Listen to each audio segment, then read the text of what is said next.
Almost a century ago, the US was engulfed in the Great Depression. Unemployment, houselessness, and starvation were at an all-time high.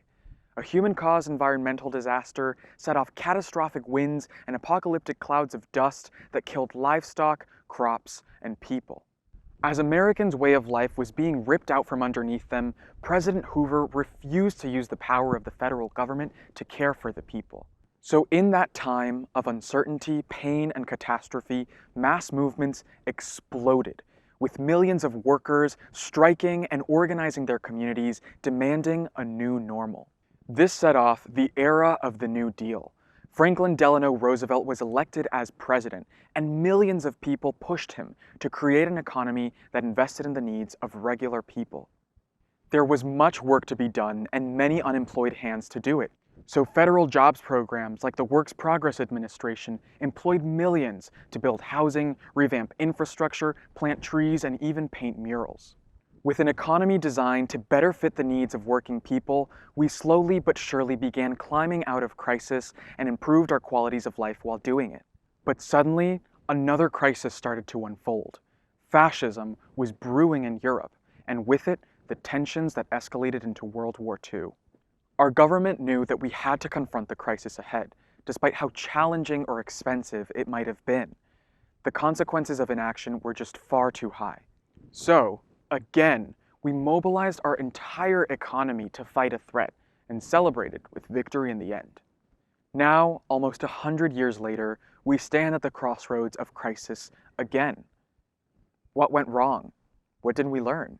While the New Deal improved the lives of many, it wasn't accessible to all. Racism formed a core part of the original New Deal. Agricultural and domestic workers, most of which were Black and Latine, were excluded from Social Security. And federal programs like the Works Progress Administration set quotas on minority participation. So, why was it okay to leave people behind? Well, it started hundreds of years before the New Deal with colonialism. The belief that some people, wealthier and whiter, could steal the land and freedom of others, and in doing so, extract the Earth's resources without any fear of consequence. With profits, scarcity, and competition dominating our society, we began thinking of ourselves less as neighbors and more as enemies, fighting amongst ourselves for resources instead of fighting those who were hoarding them. Colonialism turned into global capitalism, and that profit-driven system became the new normal of our society, infiltrating every system we live under today. In 2020, we were confronted by this profit-driven fallacy. Crises that seemed to spring up out of nowhere were rather symptoms of much larger ills normalized in our society. A new chapter in a very old story. We saw private healthcare systems designed around profit fail, leaving millions of people, mostly poor, working class, and people of color, fatally vulnerable during a pandemic. Meanwhile, the elite feigned sympathy for the plights of essential workers. But even after multi-million-dollar bailouts, they demanded that we return to our workplaces to sustain their profits, sacrificing our health, our safety, our lives for the same low wages as before. But this profit-driven system has surpassed the economy and has overtaken our democracy itself. Money and power has concentrated in the hands of a few politicians and the corporate executives who line their pockets in return for favors. Today, many senators and members of Congress are millionaires, while the people they swear to represent struggle to make ends meet. As we wade out of the pandemic and turn our attention to the climate crisis, our leaders have already begun talking about a return to normal. But knowing what normal was, the way we lived, the way we structured our economies, the way we governed, is it really worth going back to? Is that really what normal should be? No, it isn't. Normal never worked for us. So as we tackle the greatest existential threat that humanity has ever faced, we have to realize that we cannot afford to go back to normal. Normal is what got us in this mess in the first place. When the Great Depression struck, we understood that only bold and radical action would be nearly enough.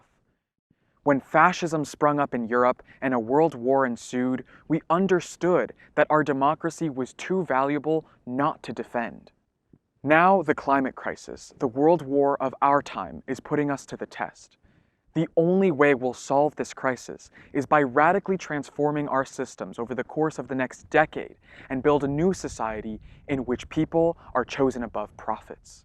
Building that society would require a lot of work. Through a federal jobs guarantee, we can provide a job for anyone who wants one and for a dignified wage. Workers in the fossil fuel industry wouldn't have to choose between a dangerous and polluting job or no job at all. As they begin to transition to clean energy jobs, our new workforce will have equal pay, union protections, and retraining programs. At the same time, we wouldn't have to negotiate our human right to healthcare as a benefit. Instead, we could join the rest of the developed world and guarantee healthcare to everyone. No one would be disposable. Most importantly, our new society will have learned from its past mistakes. Land-back programs will finally return stolen land to indigenous communities. Reparations and a complete reimagination of public safety will redress legacies and centuries of racism upon our Black siblings. And with less time spent endlessly working just to make ends meet, we could spend more time with our families, friends, and neighbors.